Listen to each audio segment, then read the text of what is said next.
네, 우리가 예수님의 산상순 말씀을 우리가 계속 살펴보고 있습니다.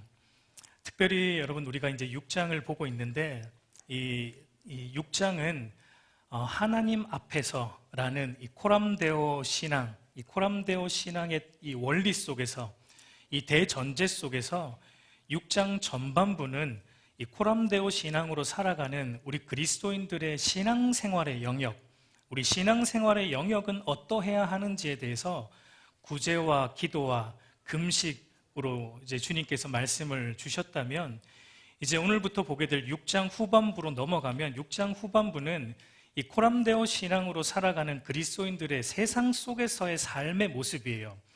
세상 속에서의 이 세상 생활의 영역은 그리스도인들이 어떠해야 되는지를 우리 주님은 이제 다루고 있는 것을 볼 수 있습니다. 여러분, 주님께서 말씀하시는 이 6장 후반부의 흐름을 보면은 그리스도인이 세상에서 살아갈 때 두 가지의 어떤 근본적인 유혹과 시험을 직면하게 된다는 것을 우리 주님은 보여줍니다.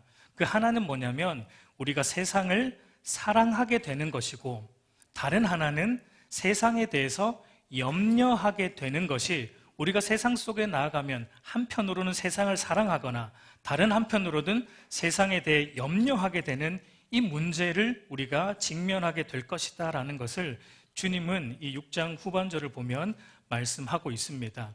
그래서 오늘 우리가 읽은 이 19절부터 24절까지는 세상을 사랑하는 문제를 다룹니다. 그러니까 하나님보다 세상을 더 사랑하게 되는 문제, 하나님보다 세상에 속한 것들에 우리의 마음을 더 빼앗기게 되는 이 위험성에 대해서 우리 주님께서 다루고 계시고, 그리고 25절부터 이제 6장 마지막 절까지는 세상에 대해서 근심하고 염려하게 되는 문제, 하나님을 전적으로 신뢰하지 못함으로 발생하게 되는 이 염려에 사로잡히는 문제를 우리 주님은 또 다루고 있는 것을 보게 돼요. 오늘은 우리가 하나님보다 세상 것들에 우리의 마음을 더 빼앗기는, 세상 것들을 더 사랑하게 되는 문제를 우리가 먼저 한번 본문을 통해 살펴보고자 합니다. 우리 오늘 본문 19절과 20절 말씀을 우리 한번 다시 읽어보도록 하겠습니다. 너희를 위하여 보물을 땅에 쌓아두지 말라. 거기는 좀과 동록이 해하며 도둑이 구멍을 뚫고 도둑질하느니라. 오직 너희를 위하여 보물을 하늘에 쌓아두라.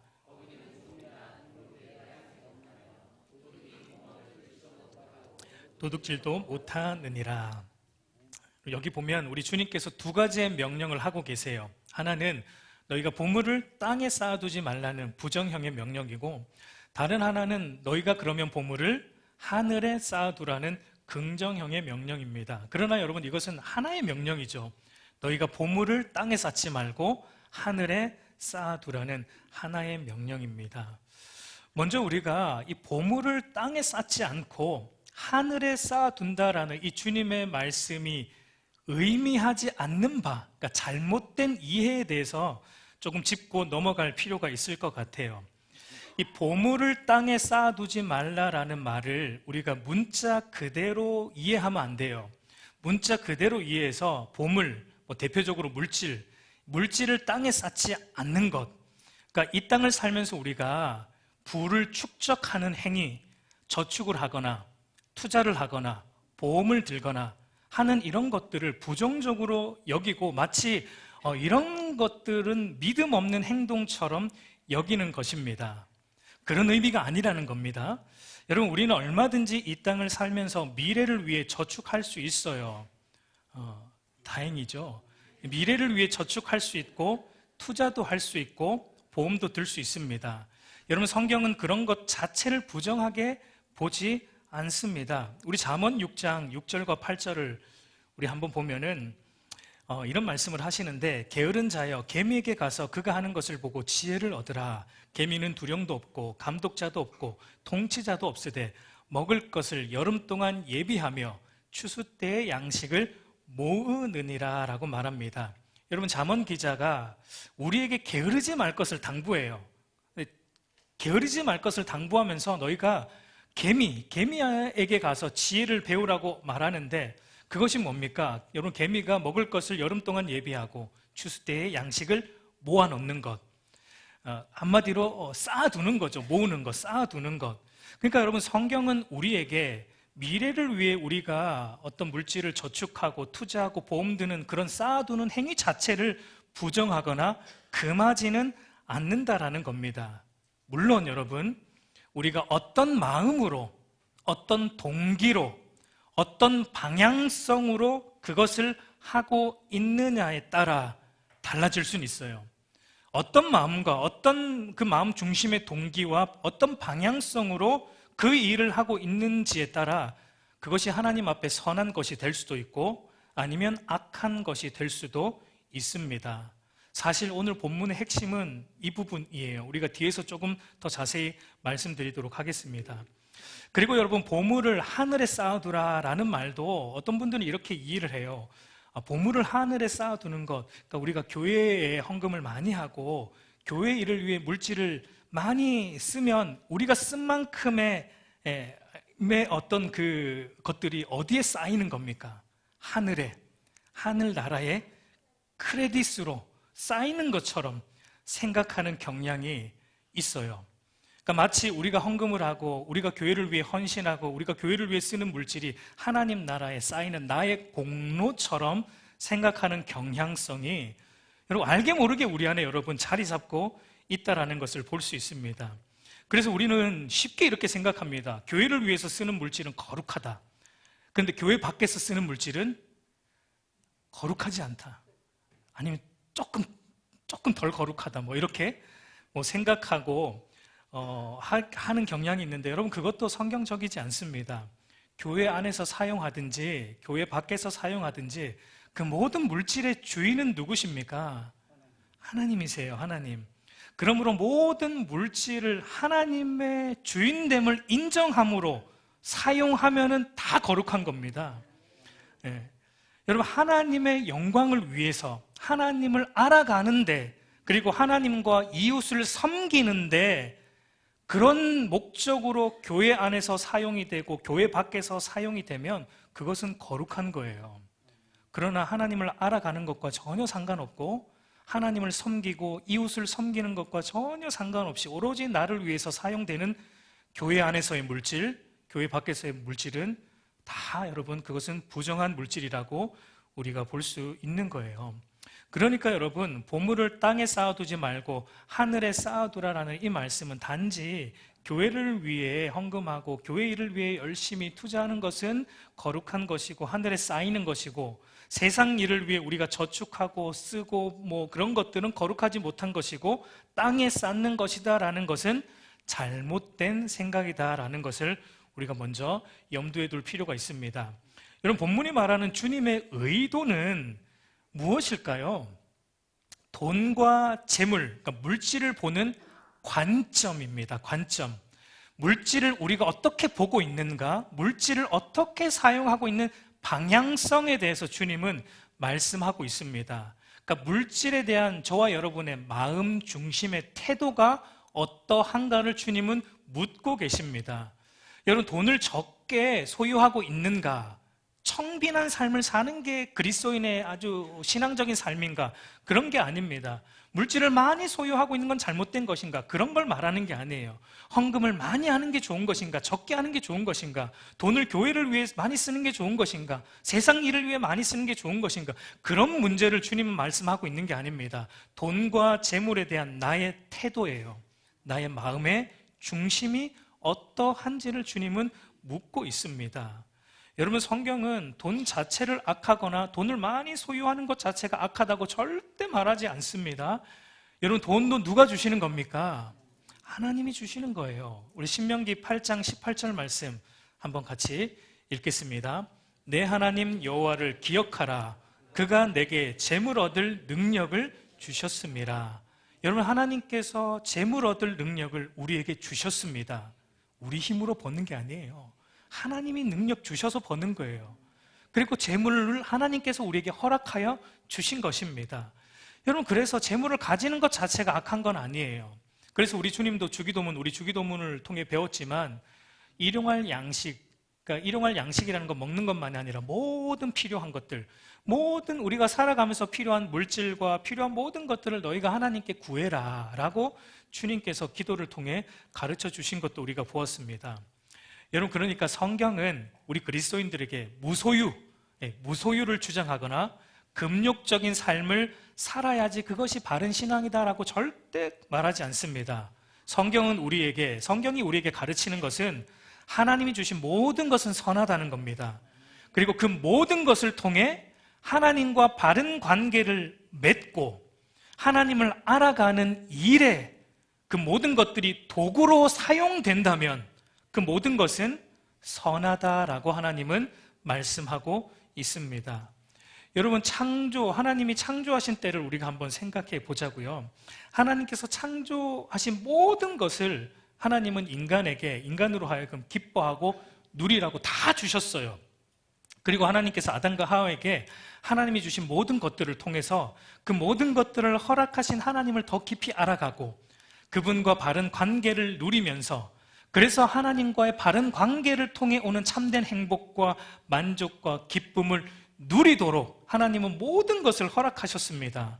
그런데 여러분, 문제는 죄로 인해서 그것이 깨어졌어요. 죄로 인해서 창조의 선한 질서와 방향성이 깨어진 것입니다. 하나님은 우리가 하나님께서 주신 모든 것들을 통해 하나님을 사랑하고 이웃을 사랑하는 방향으로 쓰도록 모든 것들을 우리에게 허락하셨는데, 의도하셨는데 죄가 그것을 깨트렸습니다. 죄로 인해서 인간은 하나님이 주신 모든 것을 이제는 하나님을 사랑하고 이웃을 사랑하는 것보다는 내 안으로만 굽어진 겁니다. 나를 위해서 나만을 사랑하고 내 가족과 나만을 위해서 쓰는 방향성, 어그러진 방향성으로 이 죄가 일그러뜨린 것을 우리는 성경을 통해 보게 됩니다.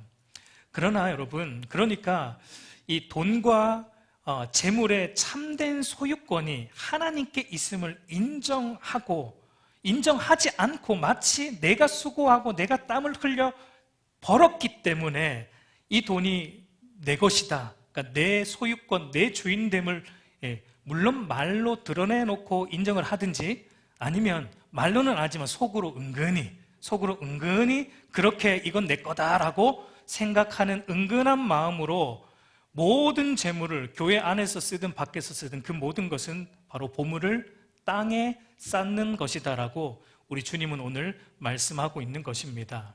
그러나 여러분, 돈과 재물에 대한 소유권이 나에게 있지 않는 것을 인정하고 하나님께 있음을 우리 마음 중심으로 인정하고 하나님이 허락하신 모든 돈, 모든 물질, 모든 것을 무엇을 위해? 하나님을 아는 일에 사용되고 하나님의 영광을 위해 사용되고 이웃을 섬기는 일에 선하게 사용될 때 그것이 바로 보물을 하늘에 쌓는 것임을 의미하고 있는 거예요.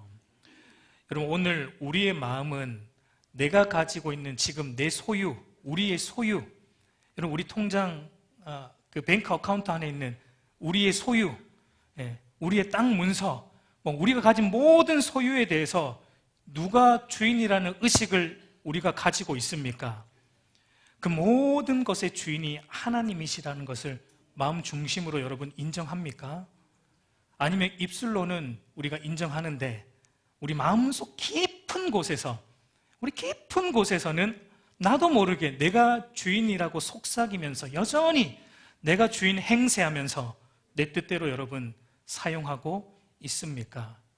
오늘 주님은 이걸 물으세요. 여러분, 이것은 단순히 입술의 고백만으로는 알 수 없습니다. 교회 안에 오랫동안 몸담고 있는 사람들 중에 어느 누가 여러분 이 돈이 내 주머니에 있으니까 내 돈이죠, 이것은 내가 수고하고 벌었으니까 내 돈이죠 당연히, 이렇게 말할 사람들이 누가 있습니까? 간혹가다 또 그렇게 말하실 분들이 또 있을지도 모르겠습니다만, 그러나 교회 안에 있는 사람들이라면 그렇게 쉽게 말할 수 없어요. 그렇게 말하지 않습니다. 왜냐하면 교회 안에서 그렇게 말하면 이상한 사람이 되거든요. 왜냐하면 다 그렇게 말 안 하고 있는 걸 머릿속으로 우리가 알거든요. 그러니까 교회 안에 있는 사람이라면 누구나 말합니다. 이 모든 것은 하나님께서 주신 것이고 이 모든 것의 주인은 하나님이십니다라고 입술로 고백합니다. 그러나 여러분, 이 재물에 대한 나의 마음의 중심은 이 입술의 고백으로 증명이 되는 것이 아니에요. 어떻게 알 수 있습니까? 오늘 주님 말씀을 보세요. 21절을 보면 내 보물이 있는 그곳에는 내 마음도 있느니라 라고 말합니다.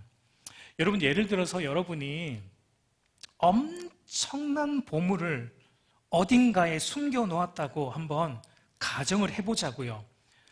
그러면 여러분들의 어떻게 할 것 같습니까? 엄청난 보물을 어딘가에 여러분만 아는 장소에 숨겨 놓았어요. 좋으십니까? 생각만 해도? 그러면 여러분들이 머릿속으로 뭘 늘 생각하겠습니까?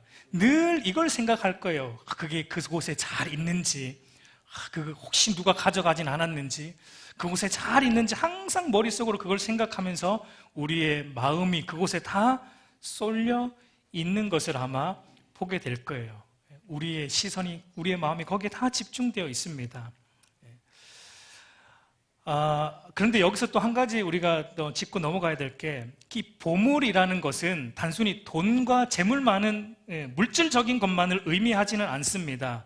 여러분, 주님께서 이 보물을 땅에 쌓아두지 말고 하늘에 쌓아두라 할 때 이 보물이라는 건 일종의 제유법입니다. 일종의 비유법이에요. 그러니까 전체를 대표하는 하나를 가지고 전체를 총칭하는 비유법인데, 그러니까 여러분, 보물이라는 것은 단순히 어떤 물질적인 것만이 아니고, 보물은 뭐냐면 내가 가치롭게 여기는 모든 것들이 다 표현되고 있는 게 보물이에요. 그것이 물질적인 것일 수도 있고, 아니면 정신적인 것일 수도 있고, 영적인 것일 수도 있고, 그러니까 내가 가치롭게 여기고, 그리고 나에게 가장 큰 행복과 기쁨과 만족을 주는 것, 내가 거기로부터 가장 큰 행복과 기쁨과 만족을 얻는 모든 것은 다 보물이라는 이 카테고리 안에 들어갈 수 있습니다.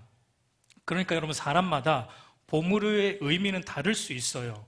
그러니까 오늘 본문의 근거에서 보물을 정의를 내려보자면 이렇게 말할 수 있습니다. 그 사람의 눈이 늘 향해 있는 곳, 그 사람의 마음이 늘 향해 있는 곳, 그 사람 마음 중심으로 늘 신경 쓰고 생각하는 것, 그것이 바로 여러분 그 사람의 보물이라고 말할 수 있습니다. 여러분, 그러니까 여러분이 무엇을 가장 많이 생각하고 살아가는지, 무엇을 가장 많이 신경을 쓰고 있는지, 그리고 무엇을 통해 여러분이 가장 큰 행복과 만족과 기쁨을 느끼고 있는지 한번 잘 생각해 보세요. 그것이 바로 여러분의 지금 보물입니다. 여러분의 보물이에요. 여러분, 오늘 우리의 보물은 무엇입니까? 내가 가장 가치롭게 여기는 것, 나에게 가장 큰 행복과 만족과 기쁨을 주는 것은 여러분 무엇입니까? 예수 그리스도를 믿음으로 하나님과 바른 관계 안에 거하게 되는 것, 그래서 더 예수 그리스도를 깊이 알아가는 것, 하나님과 더 깊은 인격적인 사귐과 교제 안에 거하는 것, 이것이 나에게 가장 큰 행복입니까? 가장 큰 기쁨입니까? 가장 큰 만족입니까? 그러면 하나님이 여러분의 보물이에요. 만약에 아니면 재물과 명예와 학벌과 성공과 평판, 내 자식 등이 그런 것들을 통해서 내가 가장 큰 행복을 얻고 가장 큰 만족과 기쁨을 얻고 있다면, 여러분, 우리의 보물은 이 땅의 것들입니다. 이 땅의 것들이라는 거예요. 하나님과 예수 그리스도보다 여러분, 우리가 지금 쌓아놓은 이 땅의 것들, 돈과 세상적인 성공과 권력과 자녀 등 이 땅의 것들에서 우리가 더 많은 행복을 느끼고 있고 더 많은 만족과 기쁨을 구하고 있다면, 우리는 지금 아주 열심히 보물을 땅에 쌓고 있는 것과 같은 것입니다. 여러분, 이 보물을 땅에 쌓는 일은요, 경건하다고 여겨지는 이 신앙의 영역에도 얼마든지 일어날 수 있어요. 예를 들어서 여러분, 설교를 생각해 봅시다. 여러분, 예배의 중심에는 이 설교가 있어요. 하나님의 말씀이 선포되고 강독되는 이 설교의 시간이 있습니다. 너무나 귀한 시간이죠. 예배의 핵심이에요. 근데 그래서 우리는 이 하나님의 말씀이 선포되는 설교는 당연히 하나님을 위한 일이고, 이것은 당연히 하늘의 보물을 쌓는 행위라고 우리는 당연히 생각을 합니다. 그런데 만약에 설교자인 제가 이 설교를 통해 예배받기에 합당하시고 모든 영광과 찬송을 받으시기에 합당하신 하나님 한 분만을 드러내지 않고 그리고 하나님을 높이려는 의도보다는 이 설교를 통해 교인들의 칭찬을 들으려는 의도로 설교를 준비하고 하고 있다면 여러분, 이 설교라는 행위를 통해 저는 뭘 하고 있는 거예요? 보물을 땅에 쌓고 있는 것과 같다라는 것입니다. 하나님의 상을 바라지 않고 사람의 칭찬과 상을 바라면서 예배하고 기도하고 구제하고 있다면 그 모든 것들은 여러분 땅에 쌓는 거예요. 하나님께 쌓는 것이 아니라 땅에 쌓고 있는 것과 같다고 주님은 말씀하십니다. 그러니까 여러분, 종합해 보면 보물을 땅에 쌓지 않고 하늘에 쌓는 것은 이런 의미입니다. 이 돈의 주인은 내가 아니다. 이 자녀의 주인은 부모인 내가 아니다. 이 직업의 주인은 내가 아니다. 이 은사와 능력의 주인은 내가 아니다. 오늘 하루의 주인은 내가 아니다. 이 한 주의 주인은 내가 아니다. 내 몸의 주인은 내가 아니다. 이 모든 것들의 진짜 주인은 하나님이시다. 나는 이 모든 것들의 관리인에 지나지 않는다. 그렇다면 이 돈, 하나님이 주신 이 돈 어떻게 사용하는 것이 주인이신 하나님의 뜻대로 쓰는 것일까? 그렇다면 하나님이 잠시 이 땅을 사는 동안 나에게 맡겨주신 이 자녀, 이 귀한 하나님의 자녀, 내 자녀가 아니라 이 귀한 하나님의 자녀, 어떻게 양육하는 것이 하나님, 주인이신 하나님의 뜻일까?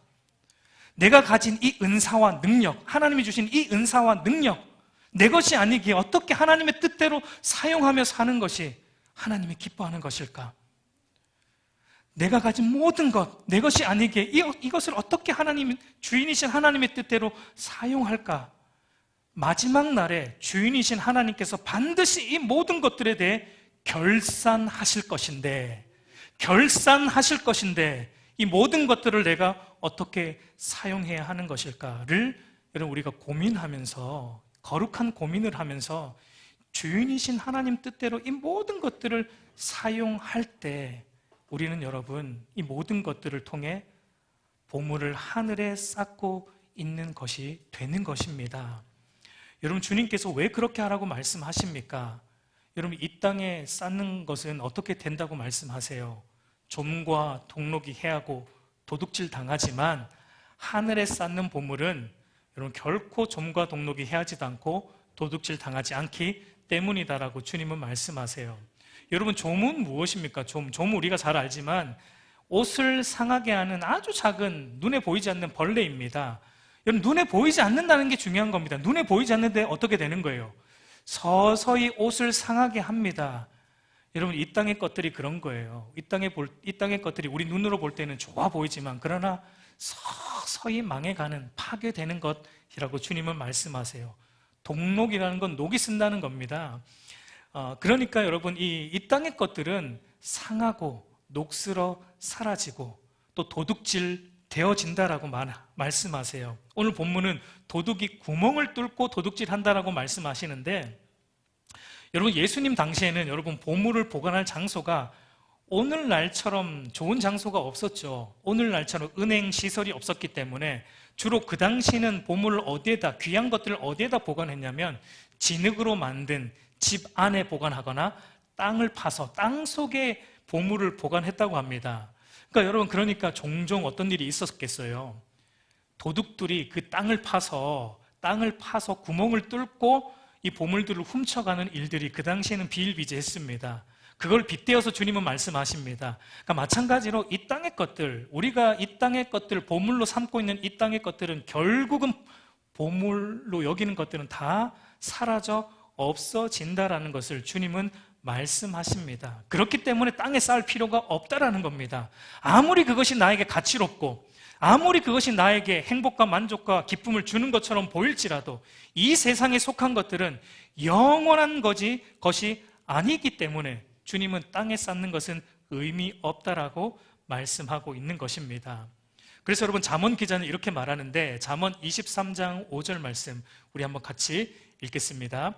내가 어찌 허무한 것에 주목하겠느냐?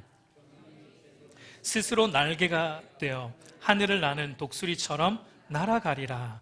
뭐라고 말합니까? 여러분, 이 땅의 재물, 우리가 보물로 여기는 이 땅의 재물은 어떻게 된다고요? 스스로 날아가는 거예요. 그러니까 거기에 주목하는 것은 뭐에 주목하는 겁니까? 허무한 것에 주목하는 것이다. 그런 것이 결코 우리에게 행복과 만족을 줄 수 없다라는 것을 잠언 기자가 말합니다. 여러분, 그렇다면은 우리에게 참된 행복과 만족과 기쁨을 주는 결코 허무하지 않는 참된 보물은 여러분 무엇입니까? 우리에게 참된 그 보물은 무엇입니까? 바로 예수 그리스도를 믿음으로 거듭나서 하나님과 바른 관계 안에 거하는 그것이 바로 최고의 보물이에요. 창세기 15장 1절을 보면 하나님은 아브라함에게 이렇게 말하죠. 아브라함아, 두려워하지 말라. 나는 너의 방패요, 너의 지극히 큰 상급이니라 라고 말합니다. 골로새서 2장 3절도 보면 그 안에는 지혜와 지식의 모든 보화가 감추어져 있느니라. 그러니까 여러분, 예수 그리스도를 통해서 하나님과 바른 관계 안에 거하는 것이 우리의 상급이에요. 그것이 감추어진, 사람들 눈에 잘 안 보여. 그게 왜 감추어진 보물인가? 사람들이 스스로 깨달을 수 없기 때문에. 그러나 깨달아진 자에게는 그것이 최고의 여러분 보화이고 보물이다라고 주님은 말씀하고 있습니다. 이것이 왜 최고의 보물이고 보화입니까? 여러분, 예수 그리스도를 믿어서 거듭나는 것, 그래서 하나님과 바른 관계 안에 거하는 것이 우리를 썩지 않고 쇠하지 않는 영원한 하나님 나라로 인도하기 때문입니다. 그래서 사도 베드로는 이렇게 말합니다. 베드로전서 1장 3절과 4절 우리 한번 같이 읽습니다. 우리 주 예수 그리스도의 아버지 하나님을 찬송하리로다. 그의 많으신 긍휼대로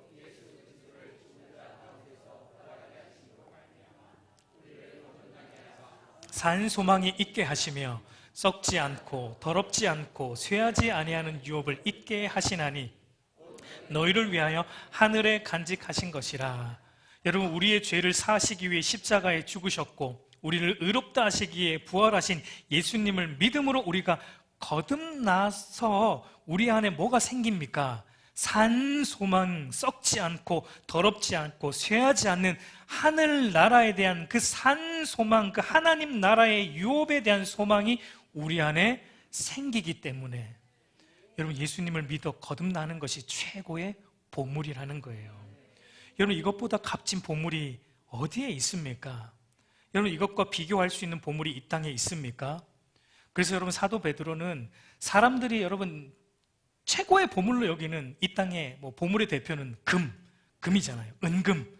그 은금과 이 거듭나 산 소망을 가진 이것을 베드로는 이렇게 비교하고 대조하고 있습니다. 베드로전서 1장 18절 말씀도 우리가 보면 너희가 알거니와 너희 조상이 물려준 헛된 행실에서 대속함을 받은 것은 은이나 금같이 없어질 것으로 된 것이 아니요라고 말합니다.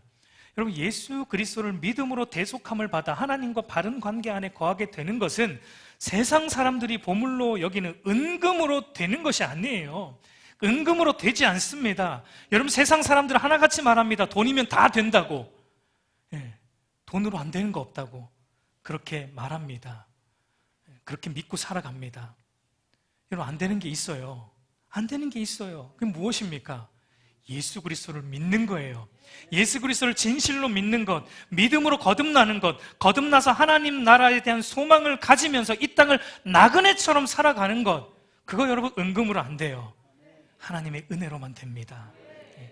이것이 어떤 이 땅의 보물보다 귀한 거예요. 왜냐하면 이것은 영원한 것이기 때문에, 사라지지 않는 것이기 때문에. 그러니까 여러분, 보물로서 가치를 가질 수 있는 것은 이거밖에 없습니다. 예수 그리스도밖에 없어요. 예수 그리스도를 믿어 하나님과 바른 관계 안에 거하는 것밖에 없습니다. 우리가 우리의 보물의 목록 안에 적어 놓을 것은 이거밖에 없다고요. 다른 것은 다 보물이 아니란 얘기입니다. 그래서 우리 주님도 이렇게 말씀하십니다. 요한복음 6장 27절을 보면 썩을 양식을 위하여 일하지 말고 영생하도록 있는 양식을 위하여 하라. 이 양식은 인자가 너에게 주리니 인자는 하나님 아버지 하나님께서 인치신 자니라. 여러분, 이 땅의 것 썩어 없어질 양식, 이것 때문에 살아가지 말고 썩지 않을 영생을 주는 양식, 곧 예수 그리스도와 그분의 말씀을 위해 살아가라라고 말씀하고 있는 것입니다. 여러분, 그러므로 예수 그리스도를 진실로 믿어서 거듭나는 것보다 귀한 것은 없어요. 우리는 이것을 매일 구해야 되고 이것을 매일 우리의 보물로 여겨야 하는 것입니다. 여러분, 매일 여러분의 건강을 위해 썩어 없어질 우리의 육체를 위해서는 여러분, 각종 비타민 얼마나 챙겨 먹습니까? 홍삼 얼마나 여러분 챙겨 먹습니까? 근데 여러분, 우리의 썩지 않는 우리의 영혼을 위해서 여러분, 그 영적 비타민이 되는 하나님의 말씀은 얼마나 챙겨 먹습니까?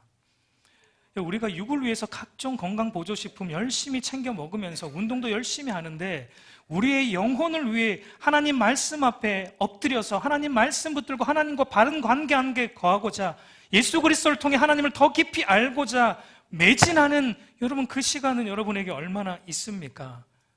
여러분, 과연 우리가 그러하고도 하나님 앞에 살아가는 그리스도인이라고 여러분, 우리가 불릴 수 있을까요?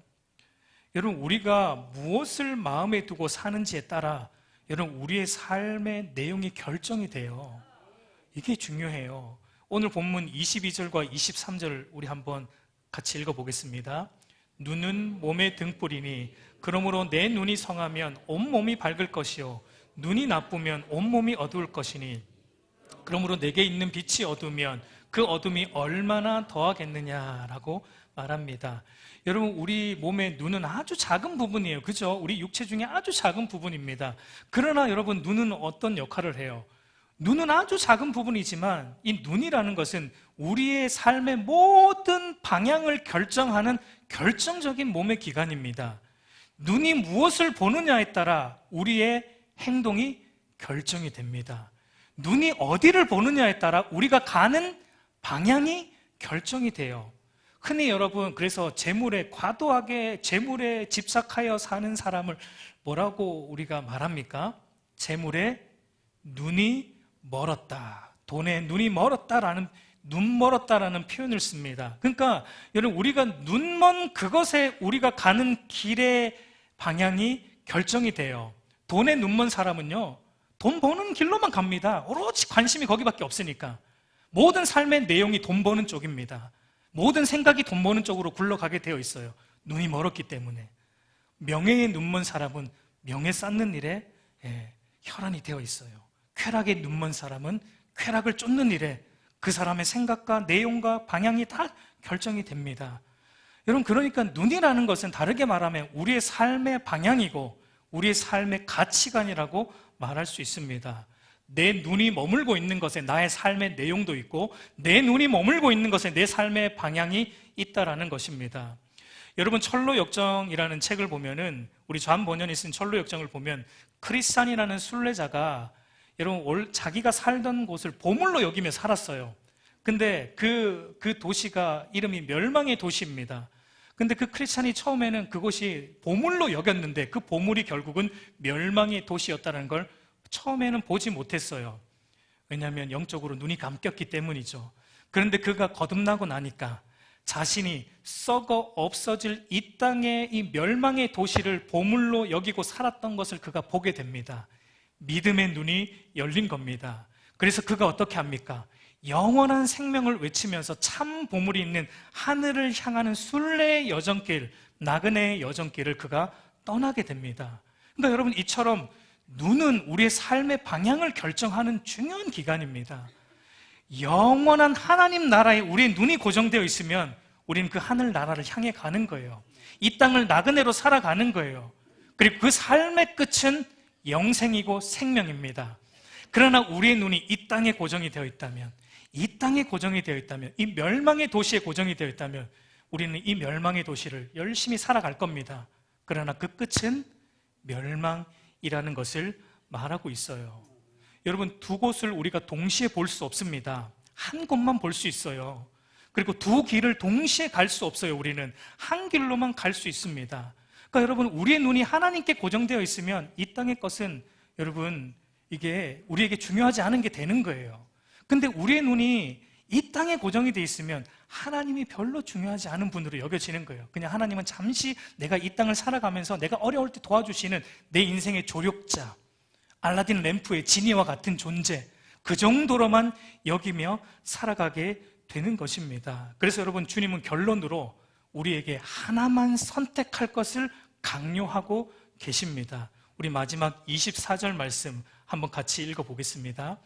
한 사람이 두 주인을 섬기지 못할 것이니 혹 이를 미워하고 저를 사랑하거나 저를 경히 여김이라. 너희가 하나님과 재물을 겸하여 섬기지 못하느니라. 여러분, 성경은 우리가 세상 것들도 다 취하고 동시에 하나님도 잘 믿을 수 있다는 이 원리를 성경은 절대 지지하지 않습니다. 성경은 이거 철저히 배격합니다. 우리 조국교회, 우리 한국교회는 너무나 오랜 기간, 너무나 옛날 오랜 기간부터 예수 믿고 부자 되고, 예수 믿고 병 낫고, 예수 믿고 잘 되는 이 이야기만 주로 해왔어요.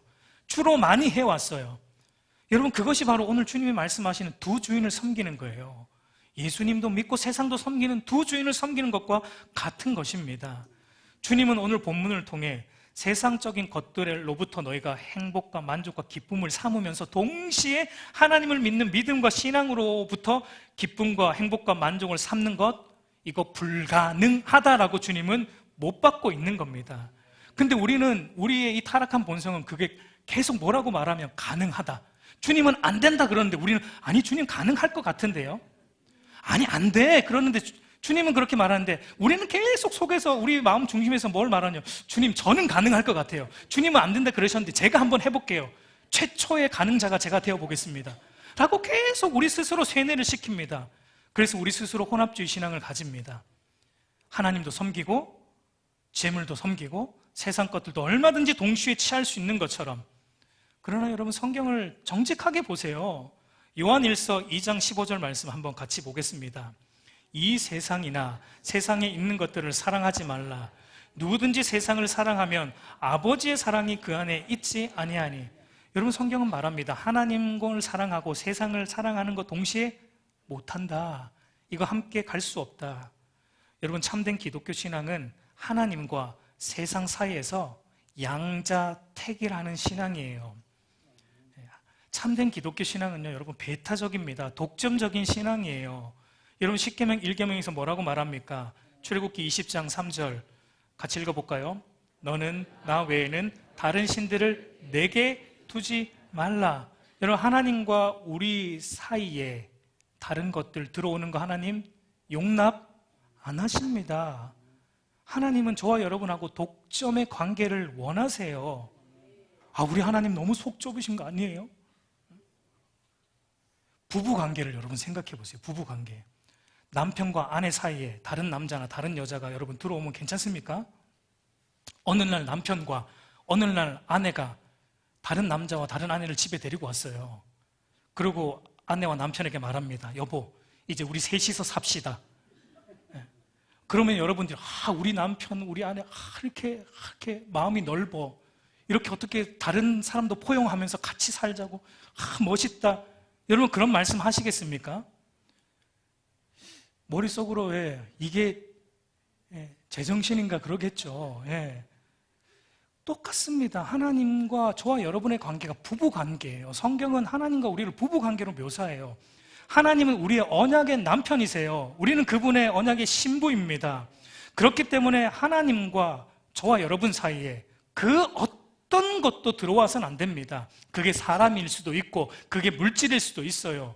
그러나 그 어떤 것도 하나님과 우리 사이에 들어와서는 안 됩니다.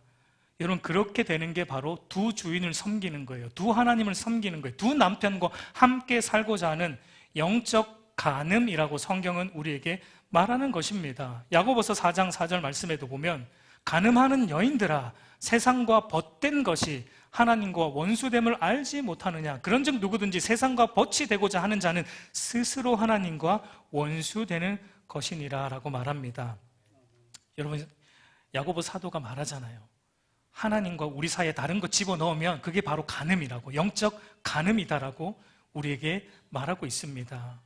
여러분, 하나님의 말씀을 유심히 보십시오. 왜 하나님도 잘 섬기고 세상 것들도 취하는 이 것들이 왜 안 되는지 주님은 이렇게 말씀하세요. 이를 미워하고 저를 사랑하거나 혹 이를 중히 여기고 저를 경히 여김이라고 말합니다. 무슨 말입니까? 하나를 여러분 사랑하면 다른 건 어떻게 하게 되어 있어요? 덜 사랑하거나 경히 여기게 되어 있어요. 하나를 중히 여기면 다른 건 어떻게 하게 되어 있어요? 경히 여기게 되어 있어요. 그러니까 둘 다 똑같은 위치에서 사랑하는 거 불가능합니다. 둘 다 똑같은 위치에서 중히 여기는 거 불가능합니다. 여러분, 그래서 사도 바울은 예수님이라는 최고의 보물을 그가 만나고 나서 그는 이렇게 고백을 했어요. 빌립보서 3장 7절과 9절 말씀 우리 한번 같이 읽겠습니다. 그러나 무엇이든지 내게 유익하던 것을 내가 그리스도를 위하여 다 해로 여길 뿐더러 또한 모든 것을 해로 여김은 내 주 그리스도 예수를 아는 지식이 가장 고상하기 때문이라. 내가 그를 위하여 모든 것을 잃어버리고 배설물로 여김은 그리스도를 얻고 그 안에서 발견되려 함이니. 여러분, 바울에게 있어서 예수님이라는 최고의 가치와 보물을 그가 발견하고 나서 그동안 바울이 쌓아 올렸던 보물들 어떤 것 있습니까? 그의 뛰어난 학식, 가말리엘 문화에서 수확한 그 뛰어난 학식과 그리고 신분과 지위와 세상적인 성공, 그 모든 보물들을 그 다음에는 예수님 다음 순위로 다 밀려났어요. 근데 여러분, 바울의 고백을 보세요. 단순히 예수님이 1순위고 학벌, 재물, 성공은 2순위, 3순위다라고 바울이 말하고 있지 않아요. 뭘로 여기고 있어요? 배설물로 여기는 거예요. 배설물로. 2순위가 아니에요. 돈이 2순위고 재물이 2순위고 학벌과 세상 것들이 2순위, 3순위, 그게 우리가 하나님을 우선순위하는 그런 신앙이 아니에요. 바울은 그걸 배설물로 여깁니다. 한마디로 예수님과 세상 것들은 비교할 수 없다는 겁니다. 비교 자체가 안 된다는 거예요. 예수님을 알아가는 일, 예수님을 믿는 일과 이 세상 것들 사이에서 우리가, 여러분 혹시 갈팡질팡 고민합니까? 오늘 바울이 말하는 거예요. 이거 말이 안 되는 거라는 겁니다. 예수님과 세상 것들을 둘 다 놓고 저울질하고 있다? 바울은 이거 말이 안 된다는 거예요. 이거 불가능하다는 겁니다. 그것이 바로 여러분, 우리가 예수님 믿는 하나님을 더 깊이 알아가는 신앙의 일과 그리고 돈 버는 일과 세상 것들 사이에서 내가 어떤 게 내가 더 유익할까 하고 저울질하는 게 바로 신성모독이에요. 그것이 바로 신성모독입니다. 그게 말이 안 됩니다. 여러분, 똑같은 위치에서 똑같은 가치를 두고 사랑하는 거 불가능합니다. 우리는 여러분 그런 존재가 절대 안 돼요. 우리의 믿음과 신앙을 여러분 과대평가해서는 안 됩니다. 우리는 늘 한쪽으로 치우치는 존재입니다. 늘 넘어지기 쉬운 연약한 존재임을 알아야 돼요. 그래서 여러분, 오늘 주님이 하나님과 재물을 겸하여 섬길 수 없다라고 말할 때 이 섬기다라는 이 단어의 이 원문적 의미가 뭐냐면 누군가의 종이 된다라는 의미예요. 우리가 어떤 것을 사랑하면 우리는 그 사랑하는 그것의 종이 되어 있어요. 그리고 여러분, 종은 두 주인을 절대 섬길 수 없습니다. 오로지 한 종만 섬길 수 있어요. 그러니까 한 주인만 사랑할 수 있다는 겁니다. 그래서 여러분, 재물이라는 단어가 헬라어로는 맘모나스입니다. 여러분, 여기서 유래된 말이 뭡니까? 우리가 흔히 말하는 재물을 신격화시킨 맘몬신이라는 말이 이 재물에서 나왔죠. 재물신. 그러니까 우리가 하나님보다 이 땅의 것들, 이 재물을 더 가치롭게 여기고 또 더 이쪽으로 더 행복을 찾고 있다면 우리는 지금 맘몬신을 주인으로 섬기고 있고 우리는 맘몬신의 지금 종이 되어 살아가고 있는 거예요. 여러분, 돈의 속성을 잘 아셔야 돼요. 우리가 돈을 소유하고 있다라고 여러분 우리는 생각하겠지만 절대 그렇지 않습니다.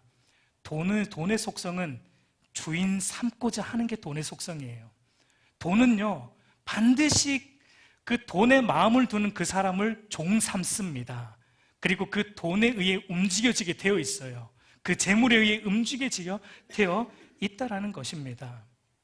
여러분, 우리가 세상을 사는데 돈과 기타 여러 한 것들 당연히 필요합니다. 필요해요. 필요 없는 게 아니에요. 그런데 그런 것들이 하나님보다 더 가치롭게 여겨지는 순간, 그리고 그런 것들에서 내가 하나님을 아는 것보다 더 행복과 기쁨을 내가 누리고 있는 그 순간 우리는 이미 재물의 종이 되어 있고 만몬신을 섬기고 있다라는 신앙의 위험성이 울리고 있다라는 사실을 여러분은 알아야 하는 것입니다.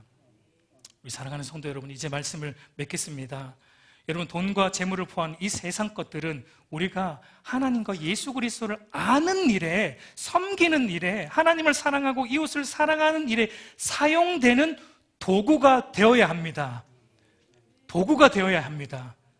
그러나 이게 도구가 되지 않고 이것이 목적이 되면은 여러분, 그것은 우리가 지금 멸망의 길로 가고 있다는 사실을 깨달아야 돼요. 여러분, 한번 우리 스스로에게 자문해 보시길 바랍니다. 나에게 돈은 어떤 위치인가? 나에게 돈은 내 삶을 유지시켜 주시는 하나님을 더 깊이 알아가기 위한 도구인가?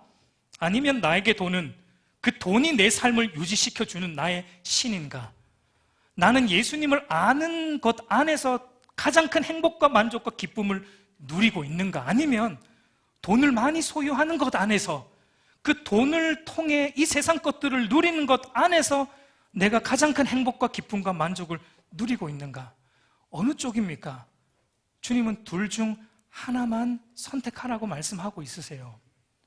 마지막으로 열왕기상 18장 21절을 보면 이렇게 주님은 오늘 우리에게도 촉구하십니다. 너희가 어느 때까지 둘 사이에서 머뭇하려느냐? 여호와가 만일 하나님이면 그를 따르고 바알은 재물이라고 할 수 있겠죠. 재물이 만일 하나님이면 그를 따를지니라. 하나님과 재물 사이에서 양자택일하라고 오늘 하나님은 우리에게 말씀하고 있습니다. 여러분, 하나님만이 이 모든 것의 주인이십니다. 하나님만이 참 보물이십니다. 하나님께서 주신 모든 것들을 가지고 하나님을 더 깊이 아는 일에 도구로 사용하는 은혜가 있기를 간절히 소망합니다. 물론 이것 우리 힘으로 되지 않아요. 이거 우리 힘으로 되지 않습니다. 그러므로 여러분, 우리는 하나님의 은혜를 오늘도 구해야 됩니다. 예수님을 믿어 거듭나게 해달라고, 우리 안에 산 소망을 달라고 우리는 날마다 간구해야 됩니다. 그 믿음으로 하나님을 주인 삼고 모든 것들에 대해 청지기로 사는 은혜가 저와 여러분 안에 있기를 우리 주님의 이름으로 축복합니다.